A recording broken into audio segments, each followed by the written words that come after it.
Abascal anuncia una moción de censura contra Sánchez en septiembre y llama al PP a apoyarla. PP y Ciudadanos rechazan apoyarla al considerarla inútil y una maniobra de distracción que beneficia al PSOE. Sánchez destaca el papel de España en la negociación europea al impulsar la deuda común, marcamos el camino. Asegura que España ha tenido una posición constructiva y empática, algo que ha reclamado al resto de formaciones políticas. Gracias, señora presidenta. Señorías, quisiera comenzar, en primer lugar, agradeciendo las reflexiones constructivas de la mayoría de los grupos parlamentarios que han intervenido en esta sesión. Y quiero también agradecer, pues en un día tan significativo como hoy, la alegría sincera que han manifestado aquellos portavoces que viven el triunfo de la sociedad española y europea como un triunfo propio. Yo creo que así es como debe ser entendido. Como hoy se ha puesto de manifiesto en estos meses de negociación y también yo diría que en los meses que llevamos de pandemia, en los que los grupos parlamentarios de esta Cámara tienen vínculos con partidos europeos representados en el Parlamento Europeo, se han reflejado dos actitudes que me gustaría subrayar y poner encima de la mesa. La de aquellos que han actuado proactivamente para ayudar al Gobierno de España, que en este caso no era otra cosa que defender los intereses de España y, en consecuencia, ayudar a nuestro país, promoviendo un clima de esperanza, un clima de sosiego, de serenidad, de confianza también en la interlocución del Gobierno de España en el Consejo Europeo. Ese clima, y yo quiero agradecerlo, nos ha hecho más fuertes, nos ha mantenido fuertes en ese proceso de negociación, como he dicho al principio de mi intervención, muy complejo.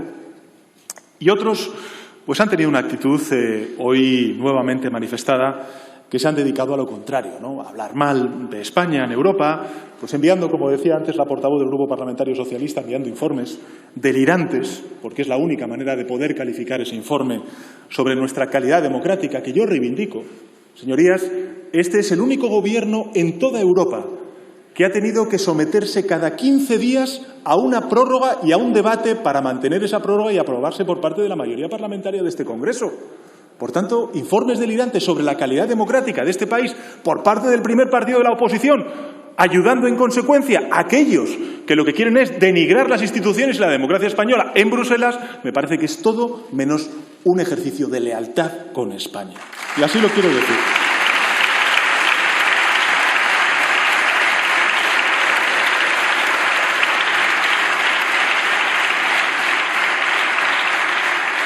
Pero no solamente eso, no solamente enviando informes delirantes sobre nuestra calidad democrática, también tomando la postura o las posturas más intransigentes de los llamados países frugales, defendiendo la condicionalidad de las ayudas que bloqueara reformas democráticamente votadas por los españoles, acusar al Gobierno de España en todos los foros en los que han sido invitados, cito textualmente, de socialcomunista, de bolivariano, al Gobierno actual para desacreditar no ya la tarea de un Gobierno legítimamente y democráticamente votado primero por los españoles y después por los representantes en esta Cámara, sino su misma existencia.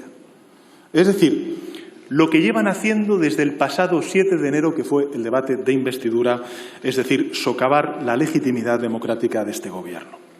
Yo he esperado esta réplica por prudencia y serenidad y ayer, cuando estaba preparando un poco las réplicas de un debate bastante ya repetido, reiterativo, bastante previsible en cuanto a lo que son los argumentos por parte de la oposición, como he dicho, he esperado esta réplica para interpelar a estos patriotas de los recortes que los días y horas previos a los trascendentales consejos europeos que hemos tenido a lo largo de estos meses y, sobre todo, el del pasado 17 de julio al 21 de julio, volvieron a alzar su voz, ¿no?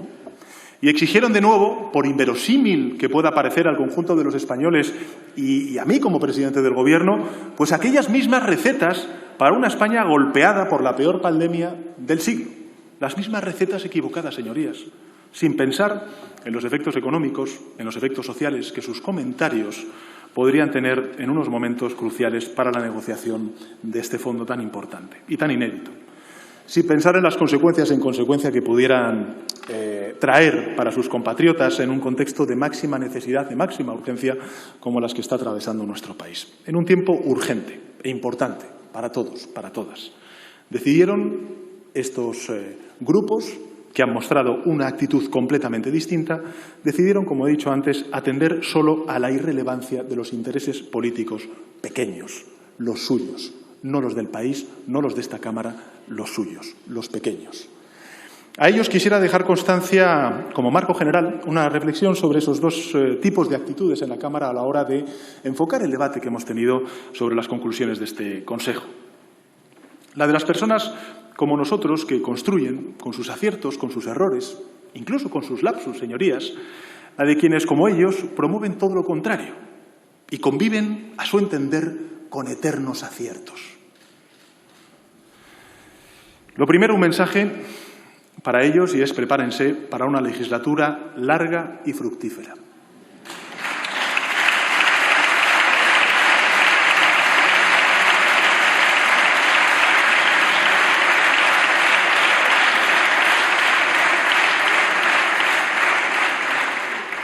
Asuman el rol que les ha asignado la sociedad española y construyan con nosotros. Les tendemos la mano. Yo creo que la España del siglo XXI les pide que comiencen por el respeto a la voluntad expresada por parte de la mayoría de los ciudadanos en las urnas, que, por cierto, se expresó en 2 elecciones generales el pasado año y en 3 procesos electorales complementarios, las municipales, las autonómicas y las europeas. Una democracia, señorías, una democracia plena, consigue consensos que parecían imposibles y mantiene negociaciones con quienes parecen antagónicos. Esa yo creo que tiene que ser la visión de España. Siempre lo ha sido, al menos desde mi punto de vista, y no voy a renunciar a ella. En esta legislatura, que será larga y fructífera, como he dicho antes, los ciudadanos nos piden pues, la confluencia de todos en un proyecto común, la renuncia de cada uno de nosotros a aquellos aspectos más particulares que dificulten esos consensos y, por lo tanto, no tengamos miedo a hablar, ni a escuchar, ni aceptemos vetos de ninguna clase, sobre todo los vetos entrecruzados, que en algunas ocasiones explican pues, votos contrarios que hemos visto, por ejemplo, en la Comisión de Reconstrucción. Yo creo que esta tiene que ser la actitud, al menos es la actitud del Gobierno de España, y creo que es la actitud de la generalidad de los partidos de la oposición. Señor Casado, bueno, en fin, yo creo que usted tiene un problema y es... no, sí, lo digo en serio, yo creo que usted no reconoce la legitimidad de este Gobierno, no la reconoce. No la reconoce, señorías, no la reconoce usted, no la reconoce en absoluto. Y yo le vuelvo a recordar lo que le he dicho en otras ocasiones. Usted perdió 5 procesos electorales el año pasado. Por tanto, haga oposición, lidere la oposición y no se mimetice con la ultraderecha. Por resumirlo mucho, señoría, llevamos 2 años así, sin alcanzar acuerdos, pero en estos 6 meses, francamente, no consigo entender la postura del Partido Popular. Durante toda la negociación, su ayuda, lo sabe, se lo dije en la sesión de control que tuvimos, ha sido inexistente. Peor aún, intrigó, como ha dicho antes la portavoz del Grupo Parlamentario Socialista, todo lo que pudo para debilitar la posición del Gobierno de España en una importante negociación como la que hemos tenido. Y durante las negociaciones no paró de dar argumentos a los adversarios del país. Tuve la impresión de que en esta negociación decisiva para España el Partido Popular no iba con el equipo de España. Querían que España perdiera este partido. Y le pregunto, ¿acaso pensaban que perdiendo España este partido ustedes ganaban? Ustedes ya intentaron aprovechar la pandemia para hacer caer el Gobierno junto con la ultraderecha, oponiéndose, por ejemplo, al estado de alarma cuando era esencial. E incluso, señoría, usted se atreve desde esta tribuna a decir que no aprobaron el estado de alarma porque había un número cada vez mayor de fallecidos. ¿Realmente ese es un argumento para oponerse al estado de alarma? No deja de sorprenderme. Lo raro es que cuando sale el acuerdo dicen, en este caso en Bruselas, que es mérito suyo. Y se ponen la medalla, como ha dicho antes la portavoz del Grupo Parlamentario Socialista. Incluso, fíjese, volviendo al estado de alarma, a las propuestas que usted reitera desde esta tribuna y que le he escuchado a lo largo de estos días, en este entramado tan confuso, me refiero jurídicamente hablando, que ha expuesto en su intervención, yo lo que le digo es que recuerde el artículo 53 de la Constitución española, que subraya precisamente que no se puede legislar por mecanismos ordinarios en contra de derechos fundamentales. El estado de alarma es un instrumento eficaz, una garantía para hacer frente a la situación que vivimos en el mes de marzo. Señoría, usted, critica, pero también se pone la medalla de este acuerdo. Y a los 2 minutos, ojo, dice, como ha dicho usted aquí, que este acuerdo es espantoso, que este acuerdo es un rescate. ¿En qué quedamos? ¿Es bueno o es malo este acuerdo, señoría? Me gustaría que lo aclarara. Y para añadir, como he dicho antes, pues usted lo que dice es que España ha sido rescatada. Es decir, que en la lógica del señor Casado, señorías, España ha sido rescatada, Alemania ha sido rescatada, Holanda ha sido rescatada, Francia ha sido rescatada, Italia ha sido rescatada, Finlandia ha sido rescatada, todos los países de la Unión Europea hemos sido rescatados, porque vamos a recibir todos el fondo. Ni le entiendo yo ni le entiende a nadie, señor Casado. Una cosa a la contraria y las dos cosas a la vez. La postura del Partido Popular no es que sea errónea, es que resulta errática. Y podríamos definir su política en una palabra, que es incomprensible. Le diré cuál es la verdadera postura del Partido Popular español. Estos son los hechos, los que le voy a relatar ahora. Primero, cuando el Gobierno de España habló por primera vez de la necesidad de un plan Marshall, hace ya más de 4 meses, ustedes desautorizaron al Gobierno español. Criticaron esta medida. Cuando iniciamos las negociaciones, ustedes debilitaron la postura del Gobierno de España y nos llamaron pedigüeños, que, por cierto, es una expresión ya utilizada por una persona bastante afín a su presidencia dentro del Partido Popular contra otro presidente socialista. Cuando prosiguieron las negociaciones, ustedes enviaban informes mendaces, como he dicho antes, a Bruselas, cuestionando la democracia. Y cuando la negociación entró en una fase decisiva, ustedes mandaron mensajes de intransigencia a los llamados frugales para zancadillear el acuerdo. Así es como abona usted, señor Casado, el acuerdo, los pactos con el Gobierno. Pero el problema no solo está ahí, es mucho más profundo. El Partido Popular que usted preside no es un partido comparable con la derecha moderada europea. No lo es. No lo es.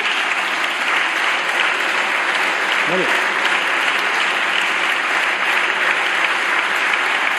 Para empezar, se lo ha dicho antes la señora Lastra, para empezar, la derecha moderada en Europa no pacta con la ultraderecha, como hacen ustedes. Para seguir, la derecha moderada europea pues pone por delante los intereses del país a los intereses del partido, y ustedes una vez y otra sacrifican los intereses de España en beneficio de un supuesto interés de partido. Y para continuar, la derecha moderada europea pues reniega de cualquier tipo de relación con las dictaduras que asolaron Europa en el pasado, y ustedes se oponen a la reparación a las víctimas del franquismo.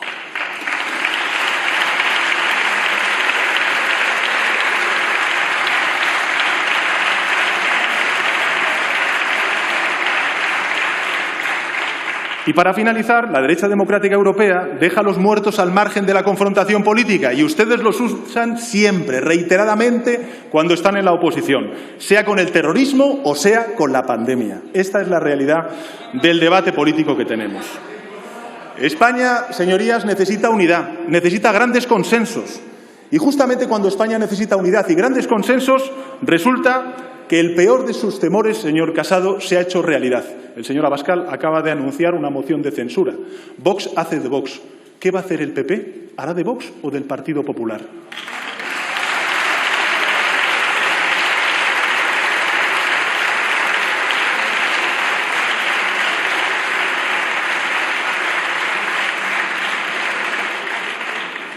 Señor Casado, le deseo suerte con sus socios.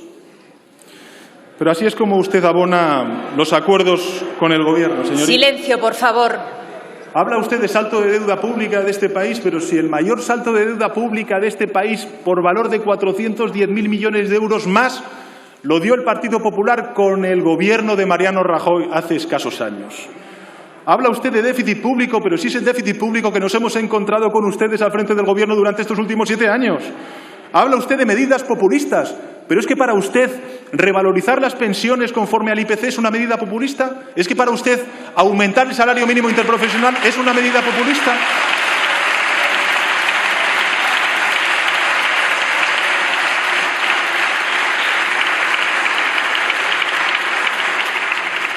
Habla usted de rescate. Hoy lo ha vuelto a hacer, así que vamos con el diccionario español Casado español. Dijo usted, por ejemplo, que el acuerdo es un rescate en toda regla y que es, y cito textualmente, 1/3 de la piel del oso que se había vendido, pero que es bueno para España y que fue la posición presentada por el Partido Popular. Por tanto, es un rescate que es en toda regla, 1/3 de la piel del oso que se había vendido, pero que es bueno para España porque además ha sido una posición presentada por el Partido Popular. La verdad es que es un argumento bastante sofisticado tienen una forma curiosa de dibujar el mundo, ¿no? O sea, a la mayor acción coordinada europea para inyectar inversión y capital ante la peor crisis económica y social de estos últimos 100 años, nadie está poniendo paños a la crisis económica y social que vive el país. Al contrario, aprobamos un estado de alarma, confinamos a millones de ciudadanos, tenemos unas previsiones, claro que sí, calamitosas para España y para el conjunto de la Unión Europea, que ha tenido que seguir el mismo camino que nuestro país en cuanto al confinamiento y la restricción de movilidad. No ponemos paños a la situación económica y social derivada de la emergencia sanitaria. Al contrario, somos realistas. Decimos a los españoles, nos esperan meses duros, pero vamos a salir de esta. Y cuanto más unidos esté esta Cámara, más pronto y más fuertes saldremos de esta crisis.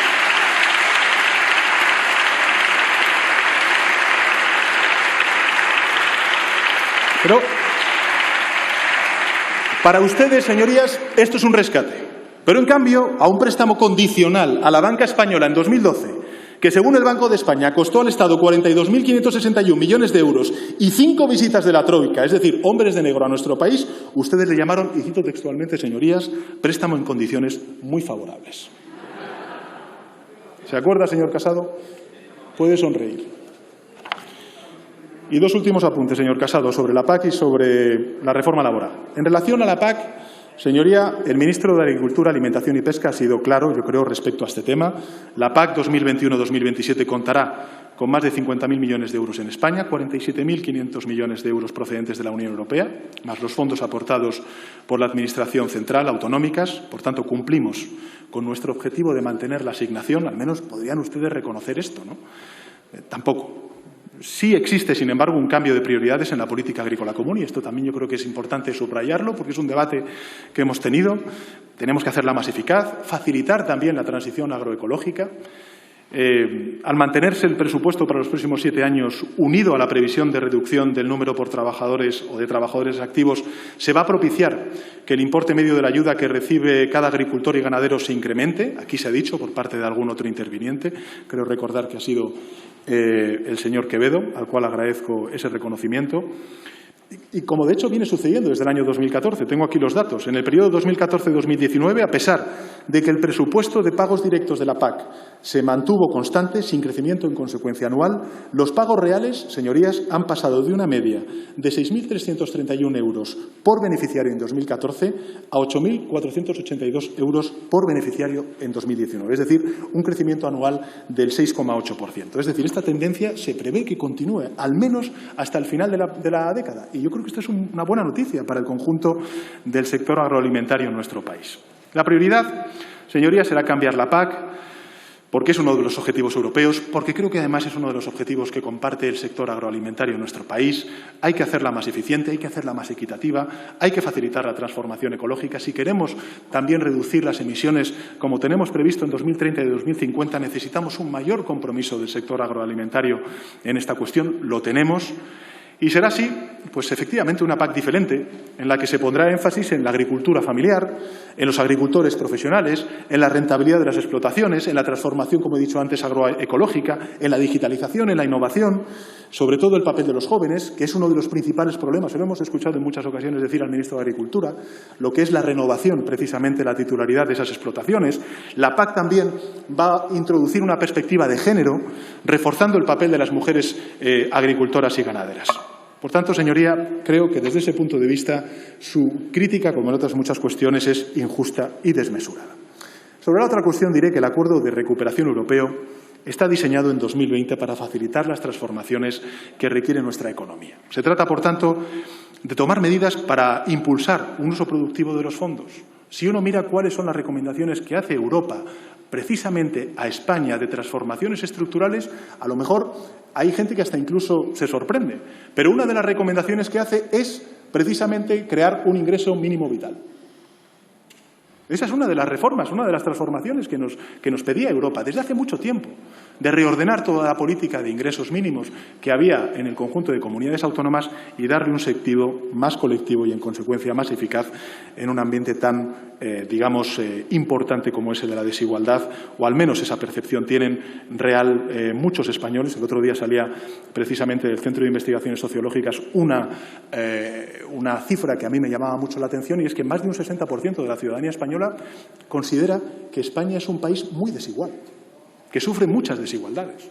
Esas desigualdades se pueden materializar en falta de oportunidades, como estamos viendo en los jóvenes, en falta también de oportunidades, como estamos viendo en los colectivos o en las mujeres, o también de muchísimas personas excluidas de cualquier tipo de ayudas como consecuencia precisamente de esa falta de oportunidades. Estoy pensando, por ejemplo, en los parados de larga duración de mi generación, gente de 48 años o más de 50 años. Por tanto, señoría, creo que los pasos que está dando el Gobierno de España en el ámbito laboral, de diálogo y de consenso social, creo que son fundamentales.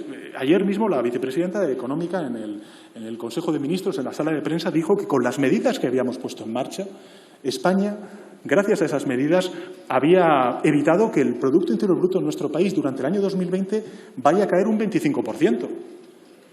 Bueno, ese es el esfuerzo que estamos haciendo. Para que se hagan ustedes una idea, nosotros en el pico de la crisis, de la pandemia, hemos estado protegiendo a más de un 20% de la población ocupada en nuestro país. Y el ritmo de activación ahora mismo que hay de los expedientes de regulación de empleo, o temporal de empleo, mejor dicho, pues está yendo a un ritmo de 15.000, 20.000 reactivados diarios. Bueno, pues yo creo que son medidas que dicen mucho, primero, del compromiso de los empresarios, porque además este es un país con una estructura productiva muy distinta a países con una cultura donde efectivamente este tipo de soluciones ha sido la alternativa al despido puro y duro, como es, por ejemplo, Alemania o Dinamarca.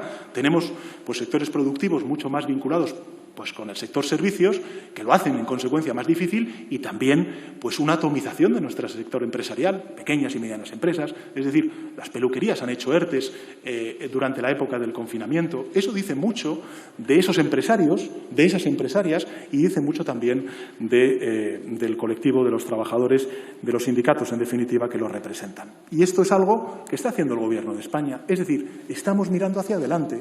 Estamos planteando también el cómo regular el teletrabajo. Estamos, en definitiva, mirando hacia adelante y abordando, desde el punto de vista legislativo, cuestiones que se han acelerado como consecuencia de esta pandemia, entre ellos, pues esa transición digital. Bueno, señor Abascal, nos queda claro que para ustedes, pues en fin, la culpa es de los chinos, de los comunistas, de los inmigrantes, de las mujeres y mía también, claro, efectivamente. Yo ya lo sé.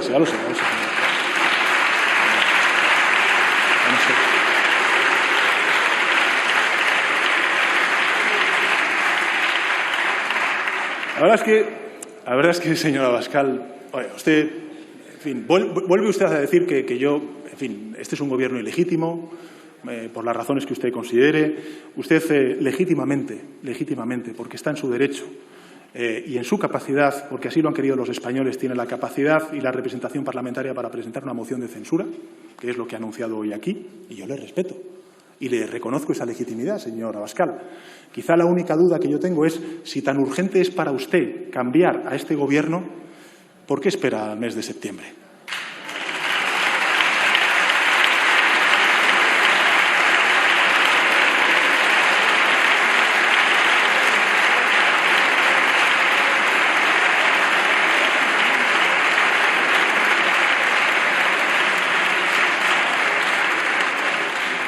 ¿Qué pasa, señor Abascal? Señor Abascal, ¿que se va de vacaciones?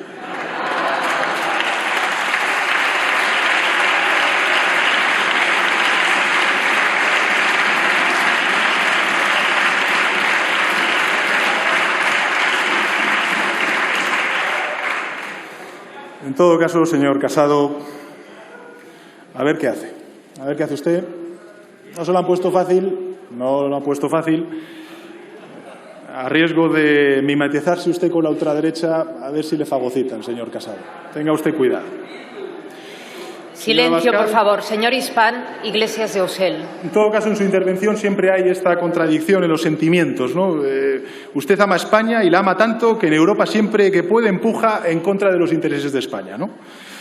Que en sus alianzas comunitarias, además viene usted aquí y reprocha pues, las alianzas parlamentarias de este Gobierno e incluso también pues, el que podamos hablar con unos y otros escaños, cuestionando de nuevo la legitimidad que nosotros le reconocemos a usted, señor Abascal. Pues, hombre, yo le recordaría que usted en Bruselas, pues en fin, tiene o pertenece a este grupo donde está también una tal Unión Nacional Flamenca, ¿no? Es decir, uno de los principales socios que tiene el señor Puigdemont en Bélgica, ¿no? En fin, es usted todo coherencia, señora Abascal, tanto en España como en Bruselas. De todas formas, yo le voy a dar dos razones en relación con la cuestión que usted ha suscitado en su debate.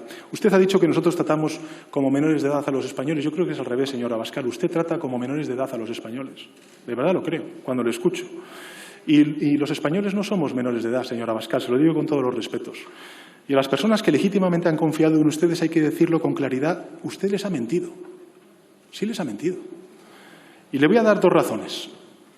En una Europa cohesionada, unida, en una Europa con un acuerdo firmado por distintas familias políticas, ahí está la familia liberal, la familia conservadora, la familia socialdemócrata, espero que también los verdes se puedan sumar a este acuerdo en el Parlamento Europeo, pues la ultraderecha en España se queda fuera, como también en el conjunto de Europa. Europa representa la unidad y ustedes el enfrentamiento continuo, ocurra lo que ocurra, se haga lo que se haga. Y le voy a recordar algo, señoría, hace 42 años que España vive en una democracia, pero fue nuestra entrada en la Unión Europea hace 34 años lo que nos vacunó definitivamente a nuestro país, al conjunto de la sociedad, frente a ideologías excluyentes como la suya. Y la que nos permitió a todos abrazar la libertad. Quisiera, por ello, compartir con usted unas palabras, y también con el señor Casado. Dice así, cito textualmente, «Hay libertad de expresión en nuestro país. A todos aquellos que dicen que no pueden expresar sus opiniones les digo, si das tu opinión, debes asumir el hecho de que te pueden llevar la contraria. Expresar una opinión tiene un precio». Y continúa, y cito textualmente, «Pero la libertad de expresión tiene sus límites. Esos límites comienzan cuando se propaga el odio. Empiezan cuando la libertad de otra persona es violada. Esta Cámara debe oponerse al discurso extremista. De lo contrario, nuestra sociedad dejará de ser la sociedad libre que es». Cierro comillas. Señora Abascal, señor Casado, las palabras no son mías, las palabras fueron pronunciadas por la canciller alemana Merkel en el Parlamento alemán. Y suscitaron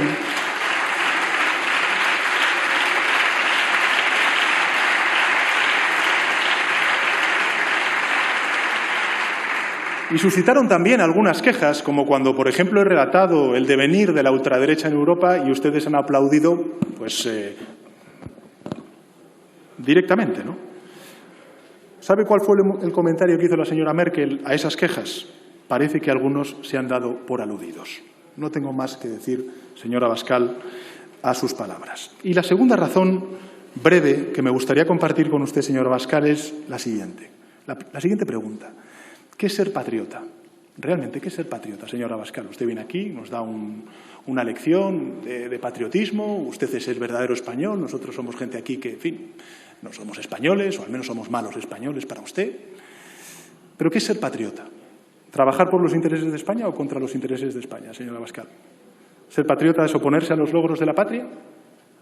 Sus parlamentarios europeos votaron en contra de la aprobación de un fondo de reconstrucción europeo, señoría, incluso yendo en contra de la votación de su propio grupo parlamentario. Y de lo único de lo que se han alegrado es de que alguno de los dictámenes de la Comisión de Reconstrucción en este hemiciclo no haya salido adelante. Contradictorio patriotismo el suyo. Le diré una cosa, señora Abascal. Siento pena de que ustedes no estuvieran presentes en la ceremonia de Estado del pasado 16 de julio. Lo siento. Europa, señorías, nació para vencer al odio. Y con este acuerdo, Europa lo que hace es convertirse en un proyecto mucho más fuerte de lo que era antes de que entráramos en este Consejo del pasado 17 a 21 de julio. Al Grupo Parlamentario de Unidas Podemos, si me permiten al señor Asens decirle que la apuesta del Gobierno de España por el diálogo es siempre la misma, es firme, desde el principio. Nosotros sabemos que en Cataluña existe un conflicto político, esto no es un conflicto religioso, no es un conflicto social, es un conflicto político y tenemos que resolverlo desde el punto de vista político. Por tanto, señoría, nosotros tenemos claro cuál es el marco, que es la legalidad vigente, sabemos cuál es el camino, que es el diálogo, y sabemos cuál es la meta, que es el reencuentro. Yo tuve la ocasión de reunirme con el presidente Torra precisamente en la Generalitat de Cataluña, donde ofrecí una agenda de reencuentro a las autoridades catalanas. Hemos tenido una reunión de esa comisión bilateral entre el Gobierno de España y el Gobierno de la Generalitat de Cataluña. Lógicamente, durante estos meses hemos tenido que estar centrados en lo que estamos centrados. Hoy, precisamente, estamos apoyando hombro con hombro, arrimando el hombro a la Generalitat de Cataluña en la gestión de los rebrotes que estamos viendo en Lleida y en el área metropolitana de Barcelona. Pero insisto, aun con estas circunstancias, aun con esta coyuntura, el compromiso del Gobierno de España con el diálogo es firme. Yo dije en la legislatura que esta iba a ser la legislatura del diálogo y va a ser la legislatura del diálogo social, institucional y territorial con la Generalitat de Cataluña. No le quepa a usted duda. No le quepa a usted duda. Es más, creo, ayer mismo, la portavoz del grupo parlamentario, la portavoz del Gobierno, perdón, la señora Montero, lo dijo en la sala del Consejo de Ministros, en la sala de prensa del Consejo de Ministros. Cuando quiera la Generalitat reunirse con el Gobierno de España en la comisión bilateral, lo haremos. Que pongan fecha, lo haremos. Pero parece que el problema no somos nosotros. Incluso tampoco lo es el socio minoritario de ese Gobierno. Parece que es, en este caso, el socio mayoritario del Gobierno de la Generalitat de Cataluña quien se niega a sentarse con el Gobierno de España. Nosotros, cuando sea necesario, estaremos prestos y dispuestos a poder sentarnos para empezar a resolver un conflicto que nos va a llevar tiempo, que nos va a llevar años, que efectivamente encuentra sus tensiones, pero que evidentemente la voluntad es firme y la convicción también es determinada por parte del Gobierno de España. Al señor Echenique, yo creo que efectivamente ha hecho un planteamiento sobre el contexto de la emergencia sanitaria a nivel internacional. La verdad es que los datos son muy preocupantes. Ahí están, más de 16 millones de contagiados, más de 600.000 fallecidos en el mundo. En Europa, 1.600.000 contagiados, 182.000 fallecidos. Son las cifras oficiales. En España, efectivamente, estamos viendo los rebrotes que se están viendo también en otras partes de Europa y, además, la misma tipología. Un 30 y tantos % son rebrotes asociados con conductas sociales relajadas, un 20 y tantos % son contagios vinculados con el ámbito laboral, sobre todo con algunos colectivos que sufren una precariedad muy importante, como es, por ejemplo, la de los temporeros. Sabe usted que, en fin, el ministro de Sanidad se ha reunido desde el estado de alarma recurrentemente, sistemáticamente, con todos los consejeros de Sanidad. Lo hemos hecho también con los consejeros de Agricultura y el ministro de Agricultura para ver cómo podemos controlar las condiciones laborales y la seguridad sanitaria de los trabajadores temporeros en el campo. Hemos tenido 14 conferencias de presidentes. Este viernes vamos a tener una conferencia de presidentes, en este caso en La Rioja, en San Millán de la Cogolla. El planteamiento que les voy a hacer a los presidentes autonómicos es que nos reunamos todos los meses, porque tenemos mucho de qué hablar. Tenemos que reunirnos también a finales de agosto, precisamente para preparar, o ultimar, mejor dicho, la vuelta al colegio de nuestros hijos, de nuestras hijas. Creo que eso también es muy importante. En definitiva, señoría, el Gobierno de España está donde debe estar, respetando, lógicamente, el autogobierno, un Estado compuesto como el que tenemos, que las competencias en sanidad están en manos de las comunidades autónomas y coordinando, colaborando y cooperando con ellas. Fíjese que a lo mejor podemos tener, y usted además en su intervención lo ha dicho, algún elemento de crítica a algunos anuncios que hace algún presidente o presidenta autonómico, como hemos conocido en estas últimas horas.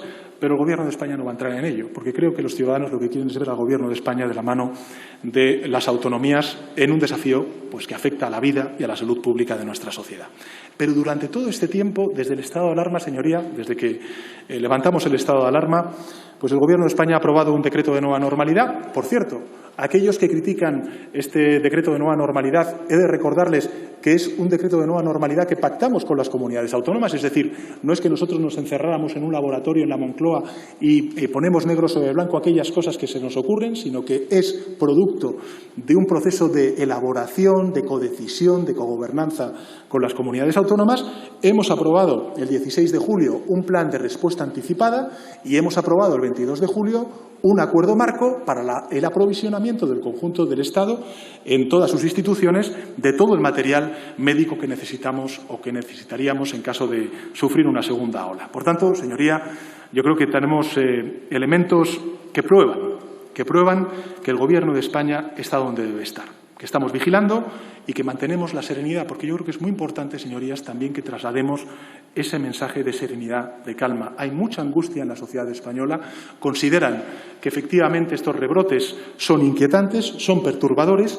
También diré una cosa, apelemos sin duda alguna a la responsabilidad colectiva, que es la que nos afecta a nosotros como representantes públicos y a los gobiernos autonómicos y al Gobierno de España, y también recordemos la responsabilidad individual que todos tenemos para evitar la propagación del virus. El virus, lógicamente, necesita del compromiso de las instituciones, pero necesita también del compromiso individual. Y en ese sentido, todo lo que podamos hacer es poco para reivindicar esta tarea individual que tenemos por delante. Y, como no por su parte, faltaría más, señor Echenique, pero sí ha habido otro grupo parlamentario pues, que han criticado, me parece que ha sido el señor Abascal, de nuevo pues, la labor del doctor Simón. Yo decirles que me siento profundamente orgulloso de que España tenga servidores públicos como el doctor Simón al frente de esta situación.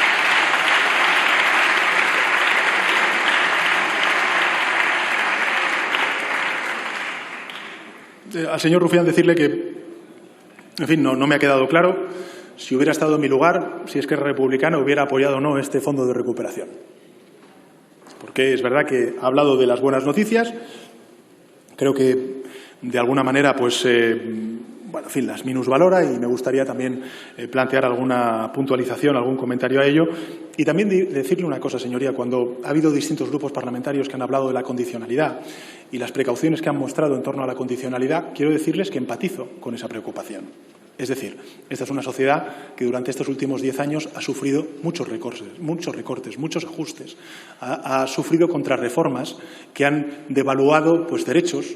Y, evidentemente, hay que estar alerta y hay que estar, pues, lógicamente, pendientes de cualquier, digamos, medida que tenga como uno de los elementos la condicionalidad. Pero a mí me gustaría, haciendo ese ejercicio de empatía con usted, también decirle que los planteamientos que está teniendo la Unión Europea es de dar una respuesta positiva a esta crisis. Una respuesta positiva en la que, evidentemente, lo que tengamos que hacer, sobre todo en este momento en el que tenemos una caída tan abrupta del Producto Interior Bruto y también de destrucción de empleo, que sean políticas anticíclicas y, en consecuencia, políticas expansivas. No puede decir que esto no es una política expansiva, señoría. Esto es una política claramente expansiva.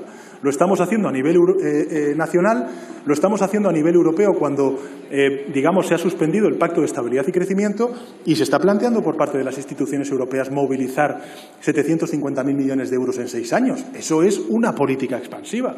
Evidentemente, ahora tenemos que focalizar todos nuestros objetivos precisamente en la recuperación económica y en la creación de empleo. Y cuando lleguemos a los niveles que teníamos de crecimiento previos a la pandemia, pues tendremos entre todos que ver y abordar la necesaria consolidación fiscal, porque el esfuerzo que estamos haciendo es de una enorme envergadura, tanto en el ámbito del déficit público como también del endeudamiento.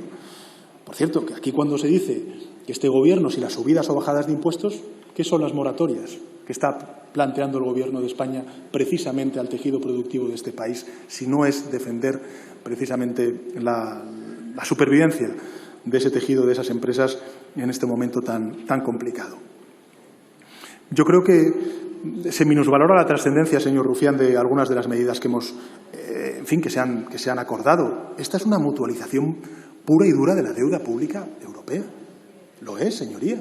Si es por primera vez cuando se va digamos, a emitir deuda de la Comisión Europea para financiar proyectos vinculados con la transición digital o la transición ecológica o la capacitación del capital humano en nuestro continente. Yo creo que, en fin, y por cierto, esto no es que tenga truco.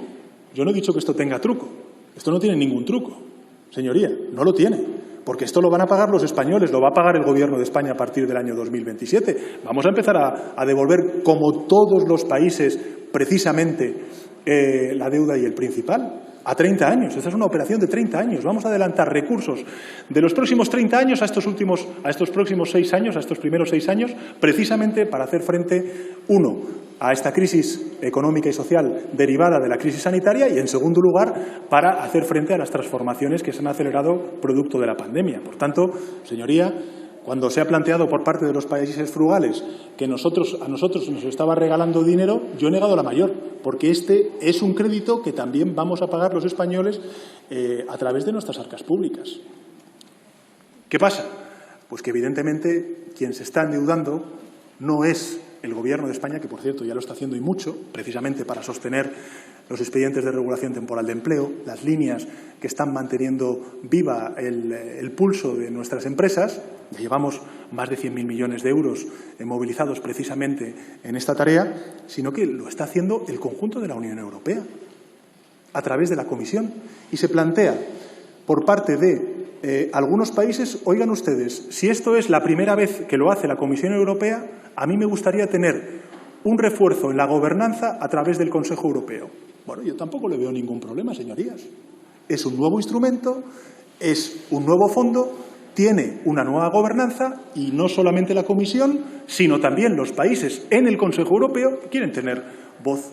Bueno, me parece que como mínimo tenemos que reconocer que si hay otros países que junto con España quieren endeudarse para dar una respuesta común y defender el mercado único, entre otras cuestiones, y el proyecto europeo durante los próximos 30 años, pues que, hombre, puedan tener un espacio de debate en el Consejo Europeo. También nosotros podemos legítimamente plantear algunos debates en el Consejo Europeo vinculados con la necesaria armonización fiscal que se necesita en Europa.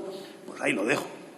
En fin, no creo que haya una dificultad en cuanto a la conceptualización del fondo, una nueva gobernanza, cuál es el papel que puede jugar el Consejo sin desmerecer el equilibrio institucional y el protagonismo de la Comisión en la emisión de la deuda y en el pago de los desembolsos, pero, en todo caso, señoría, no hay ni unanimidad ni veto al desembolso que se pueda plantear a algún país. Entre otras cosas porque, si usted se lee las conclusiones, se habla de motivación. Que aquellos países que tengan alguna duda tendrán que motivar cuáles son los elementos que quieren suscitar como debate de incumplimientos de ese Plan Nacional de Reformas e Inversiones que se plantee por el Estado miembro X.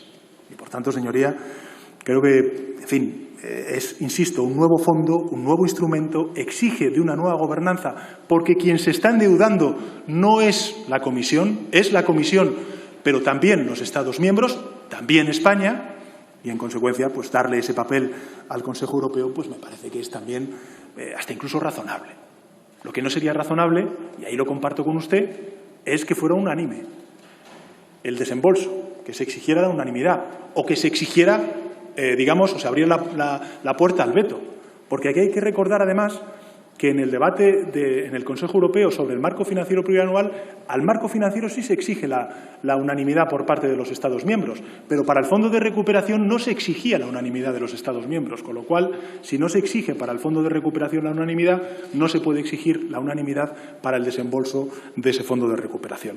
Parece un galimatías, pero creo que puede entender usted, en fin, cuál es el debate que subyacía en esta cuestión. Y ya también le digo, yo lo reconozco, señoría, nosotros no estuvimos a favor ni de la unanimidad ni del veto, precisamente porque lo que se ponía en cuestión era la confianza en la Comisión Europea. Y se decía, es que yo no me fío de la Comisión Europea y por eso quiero que sea el Consejo quien unánimemente pueda votar el desembolso de esos pagos. Y nosotros dijimos que eso rompía el equilibrio institucional, que devaluaba cuál era la posición de la Comisión Europea. Y el éxito ha sido preservar precisamente a la institución que nos representa a todos, que es la Comisión Europea. ¿Y tener un debate político en el Consejo? Pues se tiene un debate político en el Consejo, los que quieran. E insisto, yo empatizo con usted, pues esa precaución que necesariamente debemos tener todos sobre cuando hablamos de condicionalidad, de qué estamos hablando. Pero también le digo una cosa, señoría. Si fuese una condicionalidad vinculada con la transición ecológica, ¿usted estaría de acuerdo, sí o no? Por ejemplo, hay países, usted lo sabe, que no están de acuerdo con la transición ecológica. ¿Usted le parece bien que haya condicionalidad para esa transición ecológica, para llegar al año 2030 y al año 2050 con una reducción sustantiva de CO2? ¿De emisiones de CO2? Bueno, yo creo que cuando hablamos de condicionalidad, cuando hablamos de reformas, tenemos que plantear cuáles son las reformas que necesita nuestro continente y cuáles son las reformas que necesita nuestro país. Y claramente, señoría, pues lo que se plantea, creo que, en fin, que no es que sea razonable, es que es necesario. Tenemos que hacer esa transición digital, esa transición ecológica, porque, como he dicho al principio de mi intervención, los efectos que tiene la disrupción tecnológica en el mercado de trabajo o en la educación, como hemos visto durante estos meses, o los efectos que tiene la transición ecológica en nuestra economía y en nuestro país, si no los abordamos, y los abordamos ya, y ya lo estamos haciendo, precisamente durante este semestre hemos aprobado en el Consejo de Ministros el anteproyecto de ley de cambio climático, la estrategia de economía circular. Si no lo hacemos ya, tendremos consecuencias devastadoras para las cuales no hay vacuna. Por tanto, cuando hablamos de condicionalidad, señoría, pues creo que también podemos encontrar un punto de encuentro, digamos, o de equilibrio entre lo que usted dice y lo que yo, pues lógicamente, defiendo. En relación con Ciudadanos, señoría, en fin, yo no sé si es que estamos ya en campaña o no, en Cataluña, quiero decir, pero se lo he dicho y se lo digo con toda humildad, señor Rufián.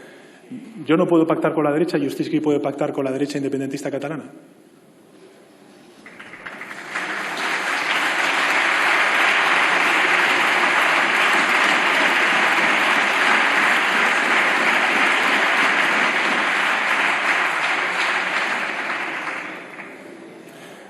Y fíjese, y yo lo he dicho públicamente, señoría, a mí me gustaría pactar con ustedes. Y se lo digo desde la tribuna, me gustaría pactar con ustedes. Pero fíjese, profundicemos en esa reflexión que usted hace, ¿vale? Porque entonces, ¿qué es lo que estamos haciendo? ¿Qué es lo que estamos reconociendo? ¿El mismo planteamiento político que hacen otras fuerzas parlamentarias, que reprochan al Gobierno el que pueda hablar con su fuerza parlamentaria, aunque usted defienda un proyecto político muy distinto al nuestro? No desde el punto de vista social, pero sí desde el punto de vista de la convivencia, porque ustedes defienden la independencia y nosotros no. ¿Se discute entonces la legitimidad de todos los escaños que están aquí presentes? Yo no la discuto, señoría. Yo no la discuto.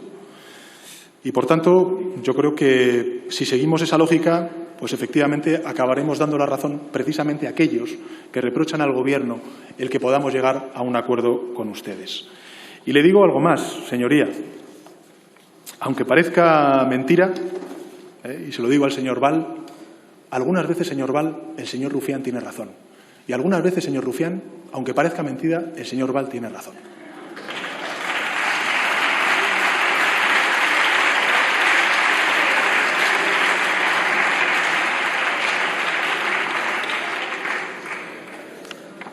Señora Borràs, en fin, voy a ser muy claro, para este Gobierno los intereses de todo el país serán siempre los prioritarios, siempre.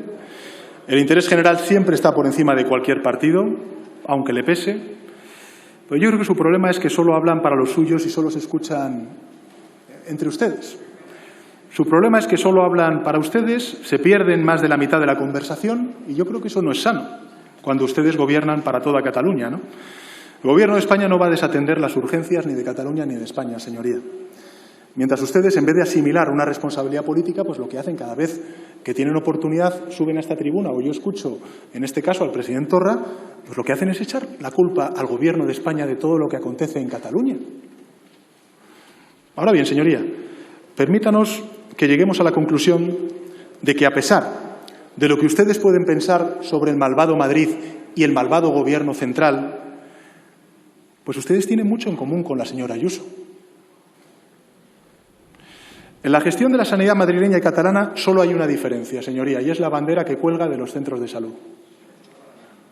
Porque todo lo demás es lo mismo. Privatización, privatización y privatización.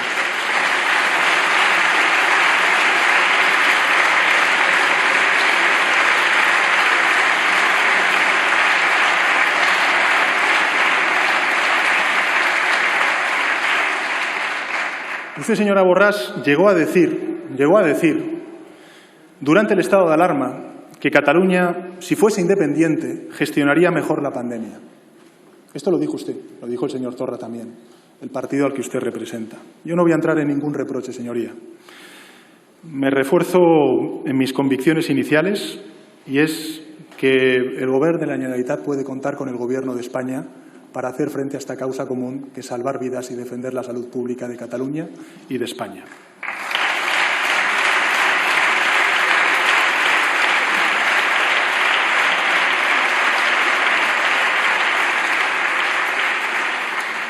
Me gustaría además hacerle 4 reflexiones, señoría. La primera, ayer lo hizo el señor Torra, usted lo ha hecho también desde la tribuna. Usted efectivamente ha hecho referencia a unas declaraciones sobre la Fiscalía General del Estado que yo hice no en mi mejor día. Es justo que usted me lo reproche, señoría, pero si usted quiere ser del todo justa, también tendría que recordar lo que yo dije 2 días después. Y es que precisamente me equivoqué en esa declaración y reivindiqué la autonomía de la Fiscalía General del Estado, cosa en la que creo y que practico, señoría.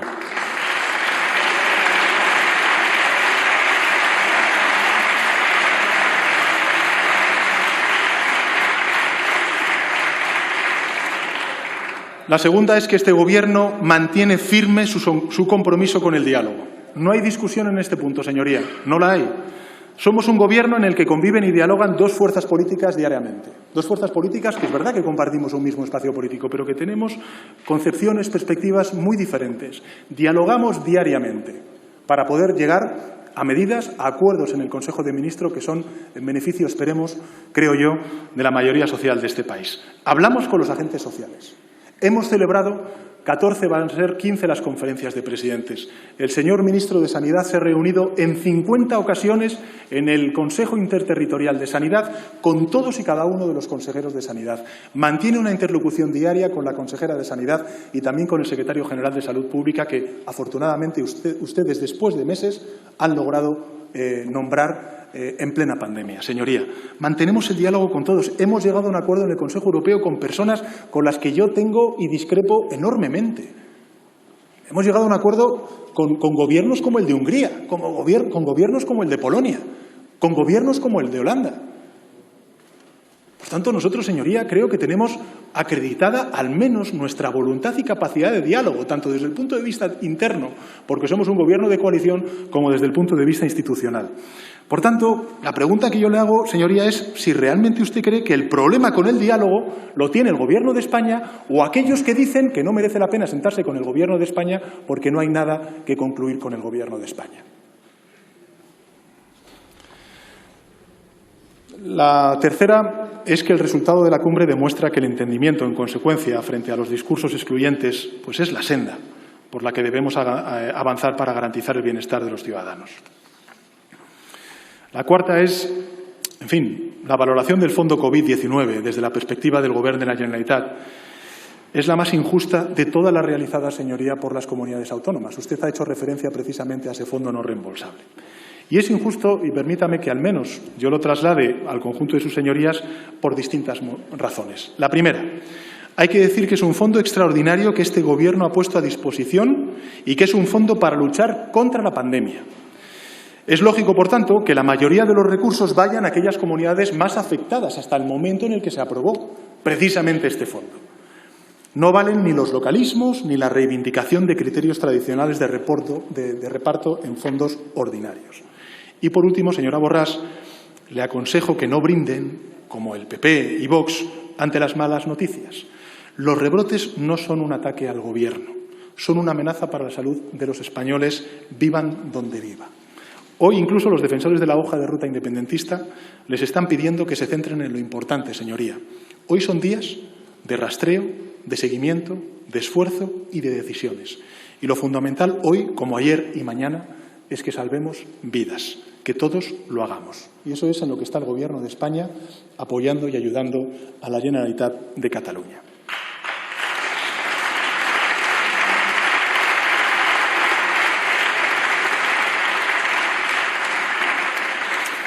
Ustedes, señoría, han equiparado la democracia española con China, con Turquía. Siempre se olvidan a Rusia, no sé muy bien por qué. Y, bueno, de alguna manera ustedes pues, lo que hacen es validar algunas de las cosas que desafortunadamente el primer partido de la oposición también está planteando en Bruselas, ¿no? Con esos disparates e informes mendaces que envían, ¿no? Pero ustedes tienen un método que consiste en designar un ente que es el Estado español, ¿no? Nosotros somos el Estado español. que viene a ser como una suerte de monstruo, ¿no?, de varias cabezas, al que atribuyen siempre las peores intenciones respecto a sus partidos y, por extensión, en consecuencia, al pueblo catalán. Y permítame que les recuerde que el Estado español es un Estado democrático, es un Estado social y democrático, de derecho. Una de las 20 democracias más contrastadas del mundo según indicadores que nada dependen del gobierno del país. Y que, como democracia que es, se asienta en el principio de la división de poderes independientes entre sí. El Poder Judicial es independiente del Poder Ejecutivo y el Poder Legislativo es independiente del Poder Ejecutivo. Y puestos a recordar, les diré que ustedes, igual que otros diputados de esta Cámara, como por ejemplo la portavoz del Grupo Parlamentario Popular, la señora Álvarez de Toledo, o incluso la señora presidenta del Congreso, en tanto que representantes legítimos de los ciudadanos catalanas y catalanes, son parte del Poder Legislativo del Estado español. Y para completar la descripción, les quiero hacer notar que la Generalitat de Cataluña también forma parte del Estado español, como forman parte todas y cada una de las comunidades autónomas. Es más, su presidente es el máximo representante del Estado español en Cataluña. Por tanto, señorías, para resolver el contencioso, y es al punto que quiero llegar, el conflicto político existente, para superar el problema de convivencia que deriva de ese conflicto político, les propongo que todos partamos de una realidad. Y es que ustedes están criticando, y están en su derecho, una decisión de un poder independiente que es el Poder Judicial. Y lo están haciendo en la sede de otro poder independiente del que son parte, que es el Poder Legislativo. Pero se están equivocando en el destinatario de sus críticas. El Gobierno no pone ni quita sentencias. Quien lo hace, señoría, son los tribunales. Y añado, afortunadamente.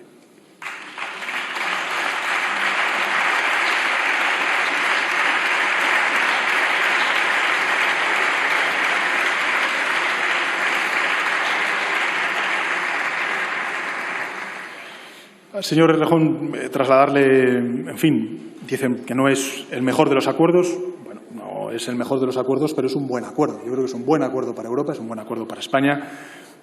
También le quiero quitar las dudas respecto a la transición ecológica. Es cierto que en la negociación, pues lógicamente tuvimos que vernos forzados a algunos recortes que efectivamente lamentamos, como es, por ejemplo, el del programa Horizonte, como es el Fondo de Transición Justa, pero también hay que recordar que los dos principales pilares de este Fondo de Recuperación, que es el Mecanismo de Resiliencia y el REACT, pues son dos fondos que van a estar muy vinculados en su génesis y en su ejecución a la transición ecológica. Quiero recordar, si la cifra no me falla, que es un 30% de esos fondos los que se van a destinar a este propósito. Y creo que es un paso inédito. Se lo he dicho antes al señor Rufián, también me gustaría recordárselo. Estamos mutualizando la deuda. Este es un camino que yo entiendo también cuáles eran las dificultades que tenían algunos de los países. Sabíamos que estábamos abriendo una puerta. Y creo que precisamente es una puerta que todos tenemos que esforzarnos en el Parlamento Europeo y desde los parlamentos nacionales para que sea una puerta que no se cierre nunca más. Que sea un camino que exija ulteriores pasos en beneficio, yo creo, que de esos Estados Unidos de la Unión Europea. Estamos ante una enorme oportunidad, coincido con usted. Estamos, en consecuencia, ante una enorme responsabilidad. Nosotros vamos a contar con las comunidades autónomas, vamos a contar con los ayuntamientos, para que se hagan ustedes una idea. Si queremos, por ejemplo, rehabilitar, como aspiramos desde el Gobierno, viviendas, entornos urbanos, destinos turísticos, necesariamente necesitamos contar con las comunidades autónomas, también con los ayuntamientos. Los ayuntamientos van a contar con un papel fundamental en la ejecución de estos fondos, como debe ser, y en consecuencia creo, señoría, que este esfuerzo de ensamblar, digamos, a todas las instituciones en un gran acuerdo nacional, pues creo que puede ser muy positivo. Fíjense, y yo lo decía uno de los días, más allá de las cifras, más allá de las políticas, más allá de las aproximaciones y que efectivamente podríamos haber logrado más transferencias, le puedo garantizar, señor Errejón, que yo peleé porque fueran más transferencias, pero, en fin, en aras del acuerdo, pues nos quedamos en 390.000 millones de euros, que son bastantes. Yo creo que es, sobre todo, el horizonte de esperanza y de motivación que este fondo de recuperación, que esta respuesta europea provoca en el conjunto de la sociedad europea y, en particular, en una sociedad angustiada como la sociedad española. No solamente se van a movilizar recursos públicos, sino que va a arrastrar la inversión privada y creo que puede movilizar muchas energías positivas, de empresas, de de jóvenes, de personas que a lo mejor no han encontrado la oportunidad, que se han visto o han devenido vulnerables como consecuencia de esta pandemia. Es decir, tenemos una enorme oportunidad de dar un salto de modernización de nuestro sector productivo, de nuestro país, y en consecuencia garantizar la prosperidad de nuestro país durante los próximos 20 años. Y yo creo que ese reto merece la pena. Y este Parlamento también debe contar en ese reto y en ese desafío. Y desde luego el Gobierno de España, señoría, a través de los presupuestos, a través de los planes, a través de las iniciativas legislativas que vamos a necesariamente tener que sacar para precisamente poner en marcha todos esta ejecución de inversiones sin precedentes, pues evidentemente tiene que contar el Parlamento, y apelo al consenso de todos, ¿no? Entiendo lo que usted dice, pero yo creo que en este momento, y además esta semana, que yo sé que no lo ha dicho así, pero esta semana que hemos recibido, pues en fin, una noticia desconcertante, desajustada, como lo califiqué, por parte del Reino Unido respecto a la cuarentena en nuestro país, cuando precisamente el 64% de los rebrotes están concentrados en 2 territorios únicamente, y en el resto del territorio pues prácticamente estamos en niveles de epidemia muy parecidos a los del Reino Unido. Yo sé que usted no lo ha dicho, pero me permite también su intervención en cuanto a la transformación que tenemos que hacer, reivindicar el papel que está jugando el sector turístico en nuestro país. Yo creo que el sector hostelero, el sector hotelero está haciendo un esfuerzo por adaptar a las condiciones de seguridad sanitaria, de higiene que necesitamos sus instalaciones. También el Gobierno de España ha puesto en sus manos recursos precisamente para abordarlo, y me parece que es un sector que está sufriendo mucho, y me gustaría trasladar la solidaridad y el compromiso del Gobierno de España en la defensa de sus intereses, que creo que es lo que quieren también todos sus señorías.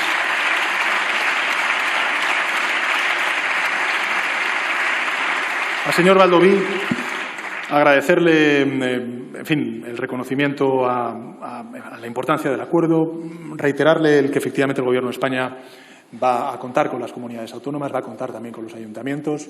En fin, entiendo que ustedes ya ponen encima de la mesa una serie de infraestructuras, de inversiones. Bueno, yo creo que lo importante es que nos pongamos de acuerdo en cuáles son los ejes transversales, que yo creo que podemos compartir 2 fuerzas progresistas como es la suya y lo que representa este Gobierno.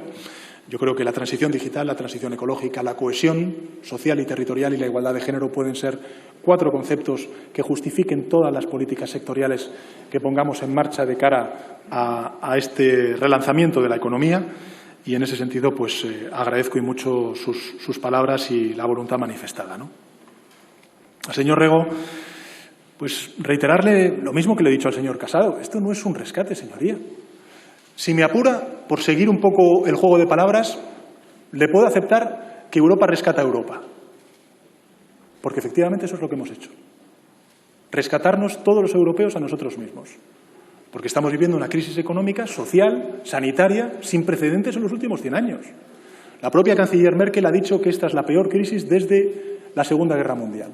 La mayor crisis a la que se ha enfrentado nunca la Unión Europea. Y este Gobierno no pone paños calientes. Le dice a los españoles, tenemos por delante meses duros, pero vamos a salir de esta. Y vamos además, no solamente a salir recuperando aquello que perdimos, sino más fuertes precisamente para garantizar cosas que yo creo que podemos compartir usted y yo como fuerzas progresistas que representamos, ¿no?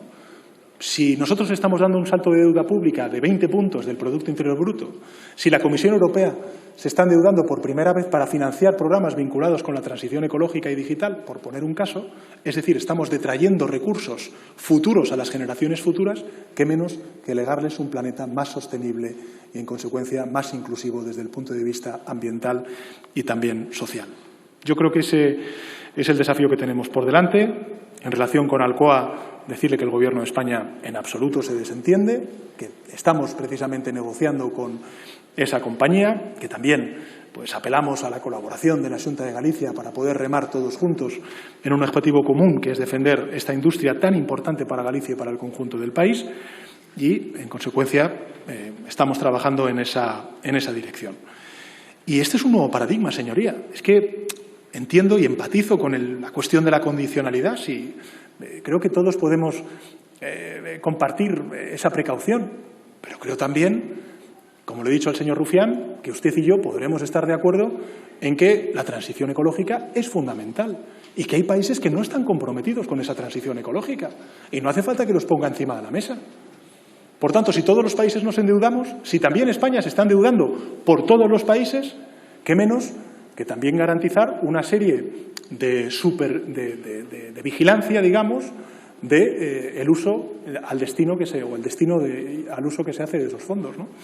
Yo, en fin, no creo que tampoco estemos hablando de mucho más. Y también le digo, esto es una mutualización en toda regla que va a abrir nuevos debates muy interesantes que se están teniendo ahora mismo en el Parlamento Europeo. Por ejemplo, el de los recursos propios. Aquí se ha dicho, me parece que ha sido el señor Esteban u otro portavoz, pues vamos a tener que hablar de recursos propios, vamos a tener que hablar de la tasa digital. Aquí se ha planteado en el Congreso de los Diputados, precisamente por parte de este Gobierno de coalición y de las fuerzas políticas que lo representan en esta Cámara, una tasa digital que queremos también que sea comunitaria. Estamos hablando del impuesto a los plásticos, estamos hablando del impuesto al carbón en frontera para proteger a nuestra industria en esa transición ecológica que necesitan. Bueno, pues son debates que yo creo que movilizan a la izquierda y que además ilusionan, porque ¿hace cuánto que estamos hablando en Europa y en España de que tenemos que aumentar los recursos propios a nivel comunitario? Bueno, pues este es un paso sin duda decisivo para poder lograrlo, porque si la Comisión Europea se está endeudando, qué menos que los presupuestos que representan a esa Comisión Europea dentro del marco financiero tengan más recursos para poder financiar esas políticas y también el endeudamiento que vamos a tener durante los próximos 3 años en el ámbito comunitario. No sé, me parece que son pasos de una enorme trascendencia, que yo entiendo que usted pues subraye las precauciones a algunas de las cuestiones que se han suscitado en el debate, pero es que me parece de verdad que para aquellos que somos europeístas, y usted lo es como lo soy yo, esto es un paso de enorme trascendencia, de una enorme importancia. Y yo creo que nos tenemos que felicitar todos de que lo hayamos logrado, no el Gobierno de España, sino el conjunto de Europa, partiendo de la base, señoría, de que había países que el 17 de julio, cuando entraron en la sala del Consejo Europeo, querían 0 transferencias. No es que quisieran 100.000 millones, 300.000 millones, 500.000 millones, no, es que querían 0 transferencias. Bueno, al señor Val, bueno, claro, pues nos dice que los gobiernos europeos, los 3 principales partidos, en fin, no es falsa modestia, señoría, pero a usted siempre se le olvida quién es el máximo representante de la familia socialdemócrata en Europa. Y es el gobierno del Partido Socialista, en este caso en coalición con Unidas Podemos.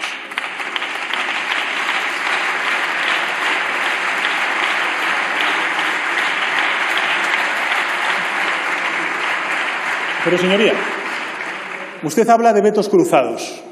Usted habla de vetos cruzados. Si nosotros vamos con usted, entonces estamos en el camino recto. Si vamos con otras fuerzas políticas que usted tacha injustamente de populistas, pues entonces es que vamos por el camino equivocado, ¿no? Bueno, está usted en su derecho de plantear esa disyuntiva así. A mi juicio es falsa. Porque analicemos cuál es la composición de distintos gobiernos en Europa. Gobierno sueco. Gobierna el Partido Socialista con el Partido de los Verdes, apoyado por los liberales. No hay veto cruzado entre los liberales y los verdes. ¿Quién gobierna en Bélgica, señoría? Gobierna un partido liberal, una primera ministra, apoyado por partidos nacionalistas, que precisamente apoyan a nivel europeo aquella causa independentista que defienden los partidos nacionalistas en Cataluña. Y, por cierto, señor Val, en fin, hágaselo ver, porque usted gobierna con el PP y con los que hay ahí abajo, con la ultraderecha.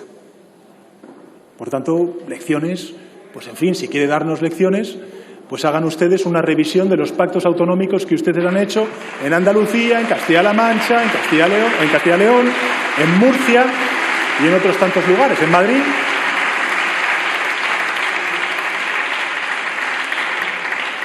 Pero claro, si ustedes pactan con la ultraderecha, esto es bueno, y si nosotros pactamos con otras fuerzas políticas, es malo.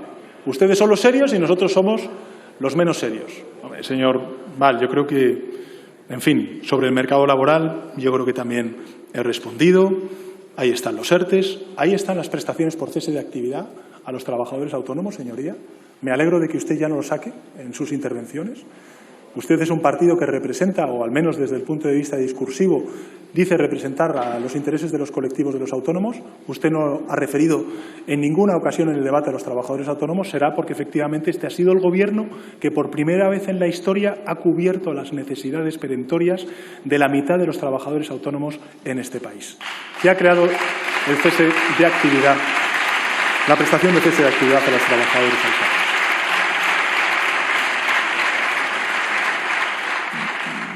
Agradecer su disposición, lógicamente, a que nos entendamos, a que podamos llegar a acuerdos. Se lo agradezco a usted y se lo he agradecido a todos los grupos parlamentarios que han apoyado las prórrogas del estado de alarma. Creo que ustedes han dado sentido a sus 10 escaños, que han demostrado que 10 escaños pueden ser más útiles que 89 escaños del principal partido de la oposición. ¿Cómo? Pues anteponiendo los intereses del país a los intereses diminutos de un partido político en concreto, que son legítimos, pero que son diminutos respecto al desafío que tenemos por delante. Ojalá, señoría, podamos seguir en ese camino. Y en relación con el turismo, pues ¿qué quiere que le diga, señoría? No están las palabras, están los hechos. Ahí están los ERTEs, ahí están las líneas ICO, ahí está, en definitiva, toda la acción que estamos haciendo en el plano económico, social y también diplomático para poder resolver la cuestión que usted refería en relación con el Reino Unido. Al señor Esteban, pues agradecerle pues efectivamente que reconozca y valore la dimensión histórica de este acuerdo, que la tiene. Habla usted de que las cifras, las previsiones económicas, bueno, las previsiones económicas, yo creo que todos podemos estar de acuerdo en que son muy difíciles de hacer ahora, no solamente en España, sino en el conjunto del mundo. Todos los organismos se enfrentan a una situación inédita y, en consecuencia, es muy difícil poder prever cuál es la caída del Producto Interior Bruto. En definitiva, si usted mira, por ejemplo, cuáles han sido las revisiones que ha ido haciendo sistemáticamente la Comisión Europea o el Fondo Monetario Internacional, pues se han ido agravando como consecuencia de la pandemia. Es más, todos mantienen, digamos, entre comillas, sus previsiones a la espera de ver cómo se desarrolla el otoño, que esperemos sea mucho mejor de lo que ha sido este primer semestre en cuanto a la emergencia sanitaria y sus consecuencias en la emergencia económica y social. En todo caso, las previsiones de la Comisión Europea son un 8% de Producto Interior Bruto de caída. Eso son más de 1 billón de euros, 1 billón largo de euros. Creo que, desde el punto de vista del Fondo de Recuperación y el marco financiero, pues es más o menos lo que estamos cubriendo, aunque efectivamente el Gobierno de España hubiese querido un mayor compromiso, de eso no le quepa a usted duda. Efectivamente, me complace y además lo agradezco que reconozca que este es un nuevo instrumento que exige una nueva gobernanza a nivel europeo y a nivel también estatal. Vamos a necesitar una nueva gobernanza. Esto no es por criterio de población, tiene que ser por programas, por proyectos, por objetivos que compartimos, yo creo que todos los gobiernos autonómicos vinculados con estas transiciones. Y, en definitiva, el esfuerzo y la tarea que tienen por delante las comunidades autónomas va a ser enorme, junto con el Gobierno de España, pero me refiero al papel que usted ha reivindicado para las comunidades autónomas y que yo reconozco en la gestión y en la definición del plan. Y es que también están los fondos estructurales que están gestionando y van a gestionar las comunidades autónomas, en particular algunas de ellas, y por tanto el esfuerzo de gestión que tenemos que hacer entre todos pues va a exigir muchísima colaboración, muchísima coordinación, muchísima cooperación, ¿no? Y en ese sentido, pues yo espero que la conferencia de presidentes que vamos a tener el próximo viernes sea el punto de partida para empezar a hablar sobre esos mecanismos de gobernanza o cogobernanza que tenemos que poner en marcha, y me gustaría, honestamente, que le trasladara al lehendakari Urkullu que sería bueno la presencia física del lehendakari en esta conferencia de presidentes, ¿no?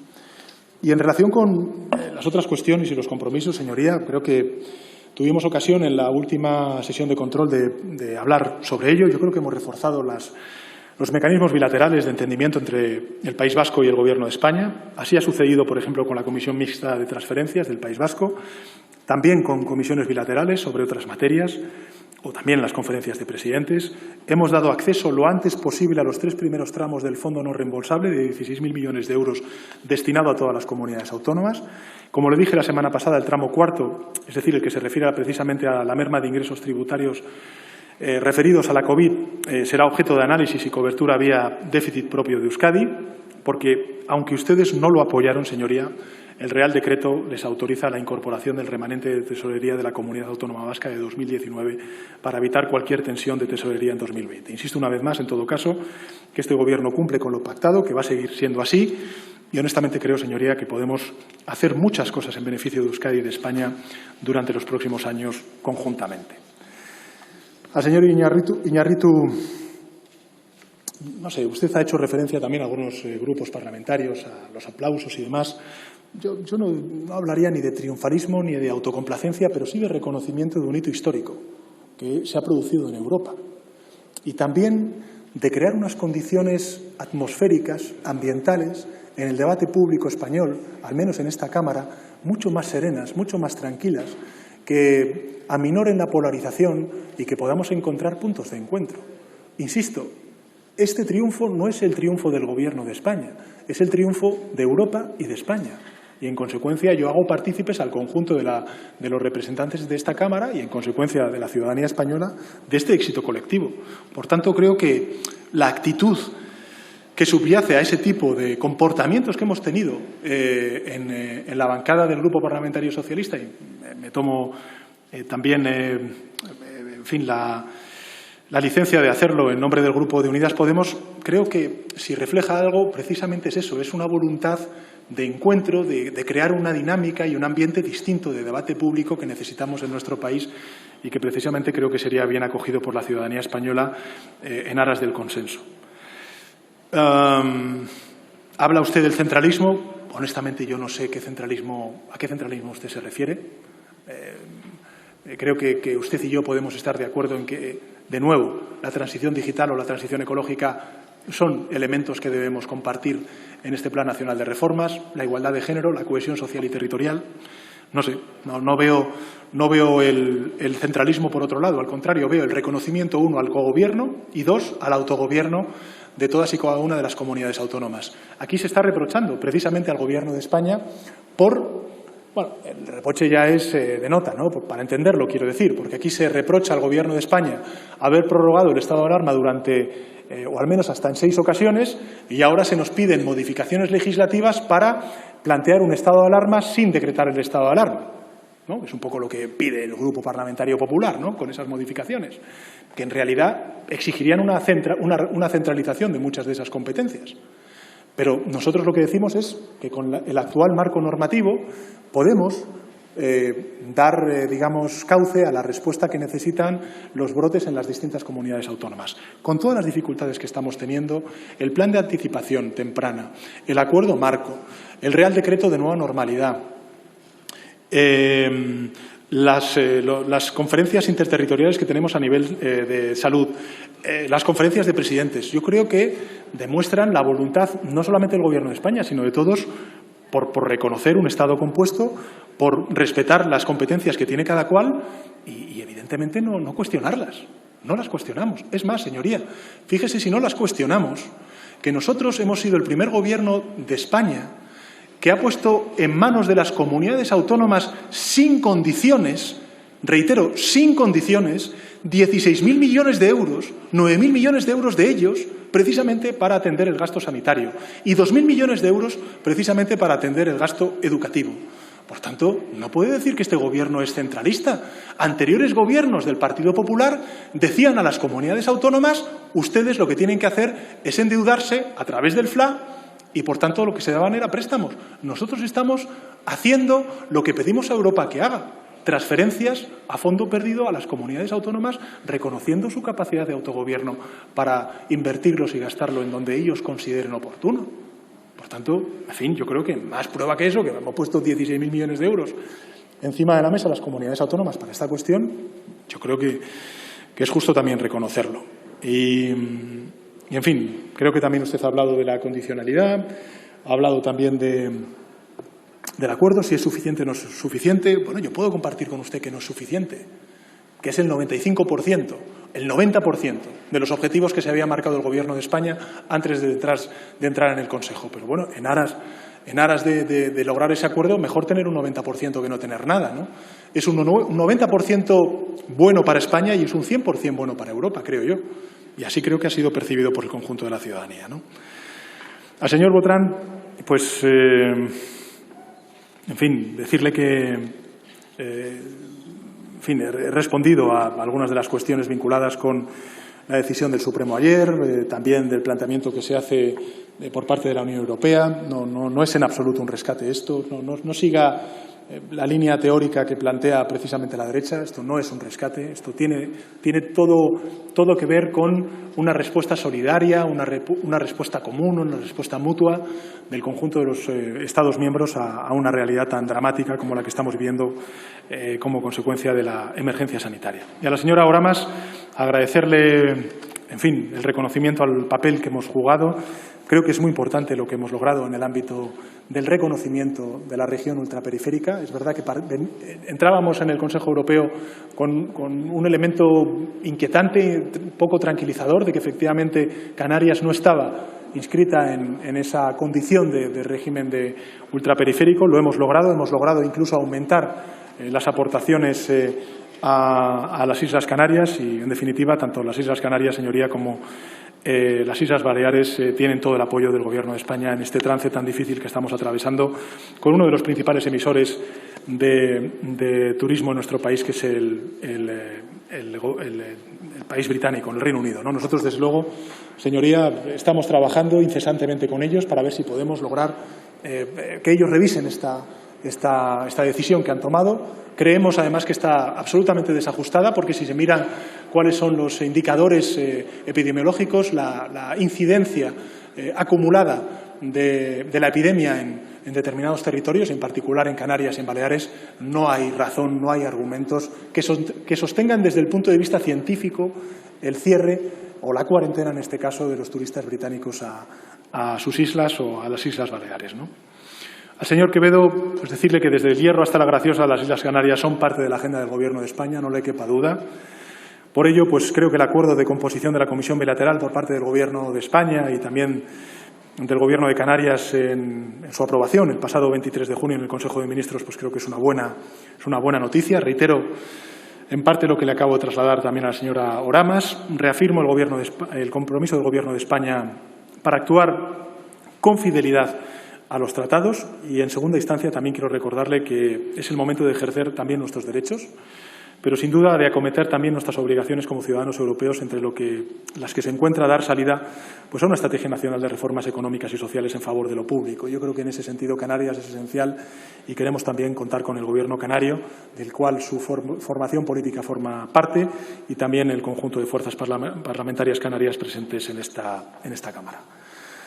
Bueno, señor Sayas, en fin, somos conscientes, ¿no?, de que su valoración pues siempre es negativa, ¿no?, respecto a lo que haga el Gobierno. En fin, el Gobierno de España, el Gobierno de Navarra, de la señora Chivite, yo sé que no le gusta tampoco este Gobierno. Usted lo hace patente en cada una de sus intervenciones. Pero más allá de señalar los problemas, convendría que UPN trabajara por apuntar soluciones, ¿no?, más allá de los reproches que generalmente usted habitúa a proferir al Gobierno de coalición, ¿no? Más allá de agitar el fantasma del antinavarrismo, pues convendría arrimar el hombro de forma cooperativa, ¿no? Ya sé que ustedes piensan que somos el antigobierno, ¿no?, el anti-España, el anti-Navarra, anticonstitucional. Pues yo creo que tendríamos que ser un poquito más serios, señoría. Y en cuanto al presupuesto para el primer pilar de la PAC, el Fondo Europeo Agrícola de Garantía Agraria, el FEAGA, señoría, más que nada para que quede constancia en acta, sé que usted lo sabe, son 291.091 millones de euros. Y le saco de dudas. Teniendo en cuenta el porcentaje que representa nuestro país en el gasto de este fondo, a España le corresponderían 39.156 millones de euros para el periodo 2021-2027, de los cuales 34.181 millones de euros se destinarán a ayudas directas a los pequeños agricultores. La PAC en su conjunto, es decir, la suma del FEAGA más el FEADER, se va a elevar a 47.682 millones de euros. Y como he explicado antes en mi primera intervención, esta es la cifra equivalente a la que se ha dispuesto por parte de España en el anterior marco financiero 2014-2020, que, les recuerdo, ha sido de 47.500 millones de euros. 47.682 millones de euros para los próximos años, 47.500 millones de euros en estos últimos años.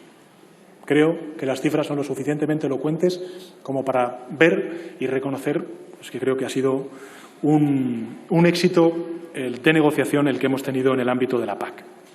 Percibo en sus críticas, señoría, más dudas que certezas, pero el Gobierno también está para eso, para resolver, y no pierda más ocasiones, porque al final sus argumentos, señoría, acaban cayendo por su propio peso, como le he demostrado con las cifras. En todo caso, le agradezco y mucho el que haya mostrado su posición y su predisposición a que Navarra pueda contar en el diseño y en la ejecución, en el desarrollo de este Plan Nacional de Reformas, en este Fondo de Recuperación. Al señor Mazón, pues agradecerle también el acuerdo. ¿Qué más querría yo de lograr acuerdos con la bancada conservadora en esta Cámara, señorías? A ellos apelo insistentemente. Desgraciadamente, pues la experiencia nos indica lo contrario, ¿no? Ahí están, por ejemplo, los debates y los resultados de las votaciones del estado de alarma, pero en todo caso no perdemos la esperanza, ¿no? Y yo creo que la esperanza, en términos cualitativos, es también lo que se abre como consecuencia de esta respuesta inédita que está dando Europa a esta crisis. Y, sin duda alguna, pues como le he dicho antes al señor Sayas, pues contaremos también con las comunidades autónomas. Pero insisto, y esto me parece muy importante, y usted es un partido de gobierno en Cantabria junto con nosotros. Esto no son fondos estructurales. Por tanto, los criterios no van a ser los mismos. Ni el reparto va a ser el mismo, ni la gobernanza va a ser la misma. No lo es a nivel europeo, no lo va a ser a nivel nacional. Tenemos, en consecuencia, que trabajar todos para que encontremos el mejor mecanismo, que sea ágil, que nos permita absorber todos estos recursos y también alinear todas las agendas de transformaciones que necesita nuestro país. En el caso de la Comunidad de Cantabria, no me cabe duda de que compartimos en buena medida estos objetivos de transformación que antes he subrayado. Bueno, al señor Oblanca, pues, en fin, pues, ¿qué quiere que le diga? Todo es malo, todo negativo, esto es un desastre. Pero fíjese, antes usted ha hecho referencia al fondo del COVID, ¿no? Asturias ha recibido más de 6 millones de euros del Fondo Extraordinario Social, casi 7 millones de euros del Fondo de Contingencia de Sanidad y 3 millones de euros del Pacto de Estado contra la Violencia de Género. Hombre, creo, señoría, que el compromiso del Gobierno de España en este y en otros muchos asuntos, vinculados también con la transición ecológica, una transición que tiene que ser justa, está fuera de todas dudas. Al señor Guitarte, yo coincido con él en que efectivamente, en fin, las prioridades han cambiado todas. La seguridad sanitaria, la ciencia, a la cual usted no se ha referido, pero que entiendo que comparte, la sanidad pública. Ahí está, como he dicho antes, el fondo no reembolsable de 16.000 millones de euros, 9.000 millones de euros vinculados a la sanidad, la PAC, ya he descrito cuál es el resultado de esta negociación, la cohesión territorial, que va a formar parte de ese Plan Nacional de Reforma, el compromiso también desde el punto de vista ejecutivo, creando esa vicepresidencia, no solamente de transición ecológica, sino también de reto demográfico. Yo creo que tenemos los instrumentos, los cauces, la voluntad política, la representación de una amplia mayoría de fuerzas parlamentarias comprometidas con ese reto demográfico que no solamente afecta a Aragón, sino que afecta a todas y cada una de las comunidades autónomas. Aquí también, en la Comunidad de Madrid, hay un desafío de reto demográfico, por citarle otro territorio distinto a Aragón. Y yo, pues lógicamente, en fin, reivindico también y agradezco ese ánimo de acuerdo y de consenso que usted ha planteado en sus palabras. Y también le reconozco a usted y le reconozco al conjunto de fuerzas parlamentarias el trabajo que han hecho en la Comisión de Reconstrucción. Una comisión en la que, bueno, no hemos llegado a un 100% de acuerdo, de consenso, porque es verdad que hay múltiples intereses, hay vetos cruzados, injustificables, porque lo importante es lo que se vota, no quién vota, lo que se vota. Pero, en todo caso, yo creo que se ha hecho un esfuerzo muy importante en esa Comisión de Reconstrucción y, precisamente, el Gobierno va a tener en cuenta cuáles son las recomendaciones que hace el Parlamento en relación con el Plan Nacional de Reformas y espero que puedan ustedes ver reflejado esos planteamientos, esas recomendaciones, cuando presentemos también esa hoja de ruta de transformaciones para los próximos años. A la señora Lastra, al Grupo Parlamentario Socialista, pues agradecerle, lógicamente, todo el apoyo, el ánimo y agradecerle también el que, bueno, pues debates que son urgentes y que son importantes y que tienen la misma trascendencia que el tema que nos ha suscitado esta comparecencia, como es la violencia de género, pues lógicamente esté presente en el debate y compartir, como no puede ser de otra manera, no solamente el dolor, sino también la convicción, la determinación de este Gobierno por cerrar una etapa de violencia que desgraciadamente está afectando a la mitad de la población por el mero hecho de ser mujer. En este sentido, creo que la mayor parte de fuerzas parlamentarias estamos en esa misma línea.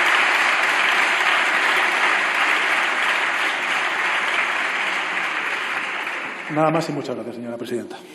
Muchas gracias a usted, señor presidente del Gobierno.